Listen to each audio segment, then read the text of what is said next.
మీ పార్టీలో మీరు అధికారంలో ఉన్నప్పుడు జగన్ గారిని వీరుడు సూర్యుడు అని కొరిగిన వాళ్ళు, ఆయన దేవుడు అన్న వాళ్ళు కూడా వన్స్ ఓటమి పాలవగానే పార్టీ విడిచి వెళ్ళిపోతూ ఉన్నారు.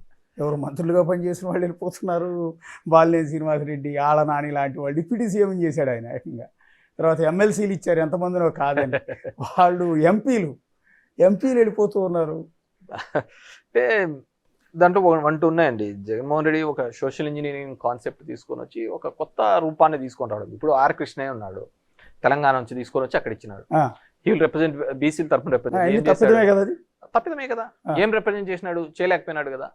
సో అట్లా వెళ్ళిన వాళ్ళకు దాంట్లో ఒకరిని అనేక లేదు, పెట్టేకి లేదు. సో నేనేమంటానంటే సిచ్యువేషన్ ఎప్పుడైతే నువ్వు టఫ్గా ఉంటుందో అప్పుడు ఎవడైతే నిలబడతాడో వాడు నాయకుడిగా ఎదుగుతాడు.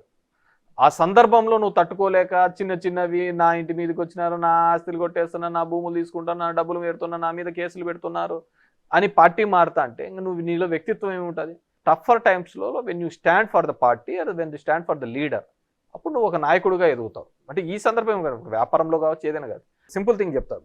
జగన్మోహన్ రెడ్డి గారు నాకు ఎందుకు అంత ఇష్టము, వైఎస్ఆర్ కాంగ్రెస్ పార్టీతో, నాకు వాళ్ళ కుటుంబంతో, మాకు థర్డ్ జనరేషన్ రాజారెడ్డి గారిని చూశాను, రాజశేఖర రెడ్డి గారిని చూశాను, జగన్మోహన్ రెడ్డి గారిని చూశాను. ఎందుకు అంటే ఎంతోమంది ముఖ్యమంత్రుల కొడుకులు వచ్చినా కానీ జగన్మోహన్ రెడ్డి అనే వ్యక్తి అక్రాస్ ద ఆల్ ఆర్డ్స్ నిలబడి, చంద్రబాబు నాయుడు లాంటి వ్యక్తికి అతని కుతంత్రాలకు నిలబడి, జైలుకు పోయి వచ్చినా కానీ, ఫైనాన్షియల్గా ఇబ్బంది పడినా కానీ నిలబడినాడు, గెటాన్ అయినాడు, ఒకసారి ముఖ్యమంత్రి అయినాడు, ఎవడు కాలేదు.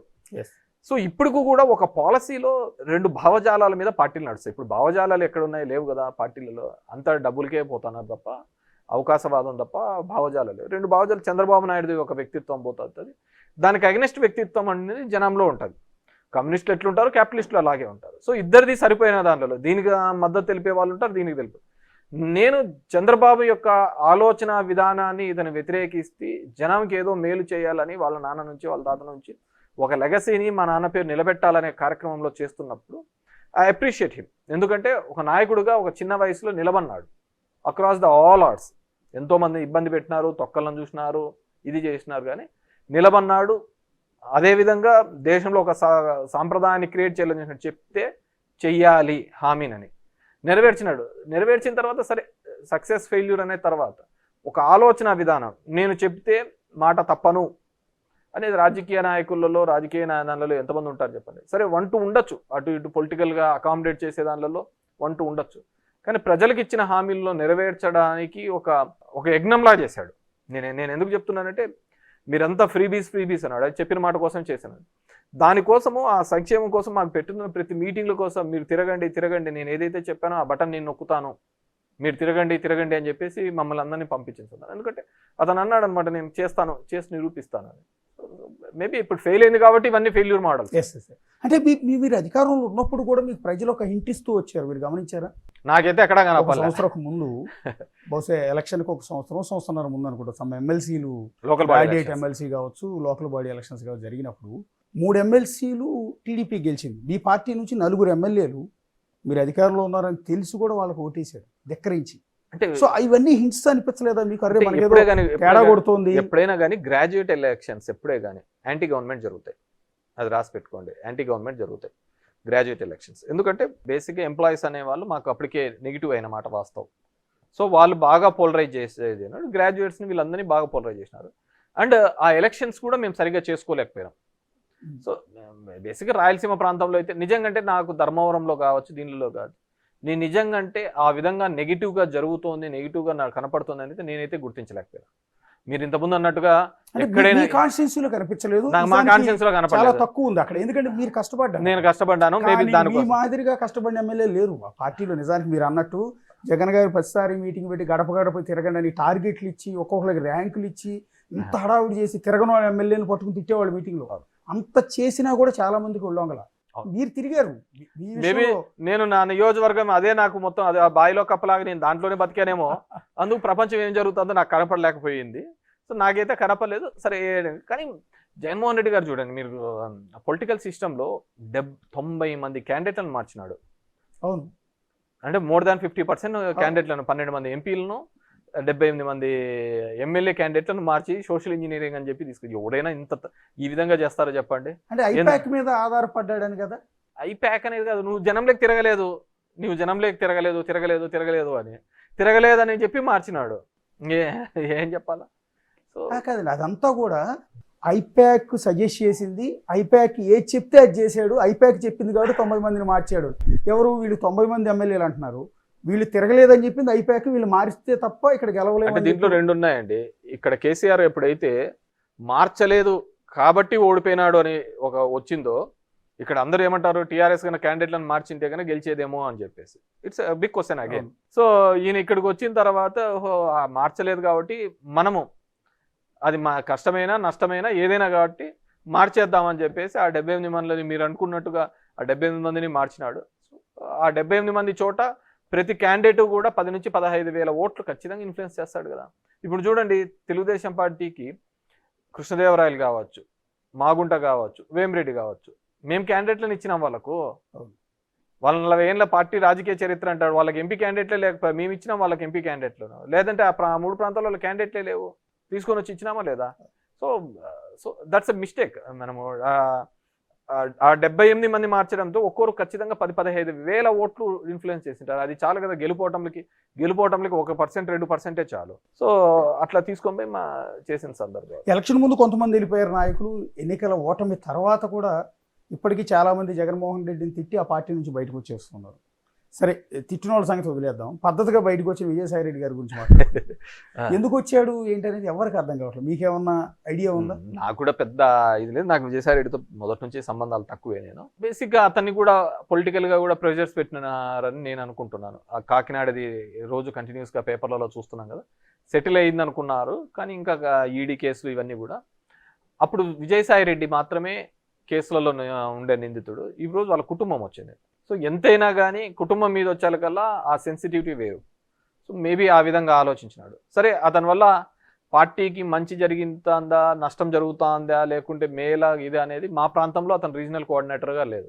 సో అక్కడ ఉన్న ఉత్తరాంధ్ర నాయకుల్ని, ఉత్తరాంధ్ర ప్రజలను అడిగితే వాళ్ళు చెప్తారు ఆయన వల్ల పార్టీకి నష్టం జరిగింది ఆ ప్రాంతంలో, లేకుంటే ఆయన ఉండింటి లాభం జరిగేదా అని చెప్పేసి ఆ విధంగా మనకి. అంటే బేసిక్గా రాజశేఖర రెడ్డి గారికి కేవీపీ రామచంద్రరావు గారు ఆత్మ అని చెప్తుంటారు. ఆ టైప్లో జగన్ గారికి ఆత్మ విజయసాయి రెడ్డి అని చెప్తూ ఉంటారు. ఎందుకంటే మొదటి నుంచి ఆయనతో పాటు నడిచిన వ్యక్తి, ఆ కుటుంబంతో అత్యంత సాన్నిహిత్యం ఉన్న వ్యక్తి. రెండోది, ఆయనతో పాటు సిబిఐ కేసుల్లో అక్యూజ్డ్ నెంబర్ 2గా ఉండి జగన్ గారితో పాటు జైలుకు కూడా వెళ్ళొచ్చిన వ్యక్తి 16 నెలల పాటు. అంటే చాలా కీలకమైన వ్యక్తి. అలాంటి వ్యక్తి పార్టీని వేయడం వల్ల ఎఫెక్ట్. రేపల్లి అతను కూడా మాన్నాడు కదా, అతనికి కౌన్సిల్ ఓడిపోయినా కానీ, అతనికి చేసినా కానీ, మోపిదేవికి తర్వాత రాజ్యసభ చేసినా కానీ అతను కూడా మాన్నాడు కదా. దాంట్లో ఆత్మ పరమాత్మలు అనేది ఎక్కడ ఉన్నాయండి? ఆత్మలు పరమాత్మలు అన్ని వేరే. ఇప్పుడు రాజశేఖర రెడ్డి చనిపోయిన తర్వాత కేవీపీ గారు వాళ్ళ కుటుంబానికి ఉండాలి, మరి ఆయన ఏం లేడు కదా. ఆయనతో పాటు ఉన్న తెల్ల జుట్టు సూర్యుడు ఉండే, ఆయన కూడా జగన్మోహన్ రెడ్డితో ఏం సేల్ కదా. That depends. కొంతమంది ఇప్పుడు మా నాన్నతో కంఫర్ట్గా ఉన్న వాళ్ళు నాతో ఉండాలని ఏం లేదు, నాతో ఉన్న వాళ్ళు నా తమ్ముతో ఉండాలని లేదు, నా కొడుకుతో ఉండాలని ఏం లేదు. సో మేబీ అంత టఫ్ టైంలో నిలబడిన అతను మేబీ ఇప్పుడు నిలబడలేము అనే ఒక అదే చెప్పాను కదా, కుటుంబంలో ఉన్న వాళ్ళ మీద కేసులన్నీ వచ్చేకల్లా ఇబ్బంది పడుతున్నాడేమో అనుకుంటున్నాను. ఎందుకంటే అంత పెద్ద వ్యక్తి పార్టీ నుంచి వెళ్ళిపోతే అతను నిలబడతాడు, తన కుటుంబం నిలబడలేకపోయిందేమో, అల్లుడు కుటుంబం నిలబడలేకపోయిందేమో. అదేనండి, ఇలాంటి సందర్భంలో విజయసాయి రెడ్డి లాంటి కీలకమైన వ్యక్తే పార్టీ వీడితే మిగిలిన పార్టీ నాయకులందరిలో కూడా ఒక అలజడి మొదలవుతుంది, ఆందోళన మొదలవుతుంది కదా. ఈ ఎలక్షన్స్ కంటే ముందు 8 నెలలు, 2 సంవత్సరాల ముందు వాళ్ళ చెల్లెలు కూడా విడిపోయింది కదా, తన కోసం పాదయాత్ర చేసింది కదా, తన బ్లడ్డే రాజశేఖర రెడ్డి గారి కూతురే అయిపోయి శత్రువులు కూడా ఆ విధంగా మాట్లాడరు, అంతకంటే ఎక్కువగా మాట్లాడుతుంది కదా. శత్రువులు కూడా మాట్లాడినంత మాట్లాడుతాను కదా. వాళ్ళమ్మ విజయమ్మ కూడా ఇది విభేదించింది కదా. సో దీంట్లో ఆత్మ పరమాత్మలు, కుటుంబ బాంధవ్యాలు దీనిల కోసం కాదు. చంద్రబాబు యొక్క భావజాలాలు దాని వ్యతిరేక భావజాలు. నేను ఆ వ్యతిరేక భావజాలాలకు ఆ పిల్లికి గంట కట్టి నిలబడిన వ్యక్తి జగన్మోహన్ రెడ్డి. నేను అతనితో ఉన్నాను. జగన్మోహన్ రెడ్డి అనే వ్యక్తే లేకపోయి ఉంటే ఇంకేముంటాండే? ఒక డెమోక్రటిక్ సిస్టంలో లీడర్ ఆఫ్ అపోజిషన్ ఎంత స్ట్రాంగ్గా ఉంటా అంటేనే ప్రజాస్వామ్యం ఉంటుంది. నేను 151 రావడము తప్పే, చంద్రబాబు నాయుడుకి ఇప్పుడు 164 రావడము తప్పే, రెండూ తప్పే. ఆంధ్ర ప్రజలు చాలా ఆలోచించుకొని చేయాలి. ఎవడు నాయకుడు బాగుంటాడు, ఎవరి వల్ల అయితే దీనిలోకి బాగుంటుంది. ప్రజాస్వామ్యంలో ఇది లేకపోతే, ప్రతిపక్షం అనేది లేకపోతే వీళ్ళు ఆడిందే ఆట. ఎవడు ఏ అబ్రహీం లింకన్ చెప్పినా, ఇంకో రాజకీయవాది ఎవడు చెప్పినా కానీ ఇప్పుడు కాంగ్రెస్ అనేది కన్నా బలం పడకపోతే మోడీది ఇష్టారాజ్యం అయిపోతుంది కదా. సో ఇప్పుడు కూడా అంతే, తెలుగుదేశం పార్టీని కూటమిది ఇప్పుడు ఇష్టారాజ్యం అయిపోయింది ఆంధ్రప్రదేశ్లో. డెఫినెట్గా ఇవన్నీ కూడా మార్క్ మై వర్డ్స్ మళ్ళీ రిపీట్ అవుతుంది. మళ్ళీ 5 సంవత్సరాల్లో ఖచ్చితంగా వైఎస్ఆర్సీపీ మళ్ళీ ఎనికి వస్తుంది, గెలవబోతుంది అంతే. దాంట్లో వేరే అంటే మన వైపు నుంచి ఏ తప్పు లేకుండానే కన్న తల్లి బయటికి వెళ్ళిపోయింది, కన్న తల్లి తోడబుట్టిన చెల్లెలు బయటికి వెళ్ళిపోయింది. సో ఆత్మ అని చెప్పుకుని విజయసాయి రెడ్డి కూడా బయటికి వెళ్ళిపోయాడు. మీరు చెప్తున్నట్టు ఆయనతో పాటు జైలుకెళ్ళి మోపిదేవి లాంటి వ్యక్తి బయటికి వెళ్ళిపోయాడు. సో ఎందుకు అంటే మన వైపు నుంచి ఏ తప్పు లేకుండా ఎంతమంది మనల్ని విడిచి మనల్ని కాదు అనుకుని బయటికి వెళ్ళిపోతున్నారంటే, ఆమె ఎప్పుడు 2 years బ్యాక్ వెళ్ళింది కదా. సరే వాళ్ళ పర్సనల్ ఇష్యూస్, ఏదో ప్రాపర్టీస్ ఇష్యూస్, ఇంకోటో విజయమ్మ గారు నేను కూతురుగా నిలబడాలా అని చెప్పేసి ఫస్ట్ ఇక్కడ తెలంగాణలో పార్టీ పెట్టింది షర్మిలమ్మ. మళ్ళీ ఎందుకు వచ్చిందో అక్కడికి తెలియదు. సో వచ్చినప్పటి నుంచి వాళ్ళు ప్రతిపక్షాలని టార్గెట్ ఏం చేసుకోలేదు. జగన్మోహన్ రెడ్డి అంటే వాళ్ళు ఏదో cinema the greatest wars are with the closest people అని చెప్పేసి పెద్ద పెద్ద యుద్ధాలన్నీ దగ్గర మనం చూసుకున్న కురుక్షేత్రం కూడా దాయాదులతోనే జరిగింది తప్ప వేరే వాళ్ళతో కాదనమాట. సో ఇది కూడా అలాంటిదే. సరే మేబీ ఒక్కొక్క రీజనింగ్ ఉండొచ్చు, నేను అంత డెప్త్గా మనకు తెలియదు కానీ. సో నేను ఒకటే ఆలోచించినది ఇంతకుముందు చెప్పినట్టు, చంద్రబాబుకు ఒక అగైనెస్ట్ ఒక లీడర్ నిలబడాలి, ఒక దమ్మున్నోడు డెఫినెట్గా వీళ్ళని ఛాలెంజ్ చేసి నిలబడతాడు అనే వ్యక్తి. ఇప్పుడు నేను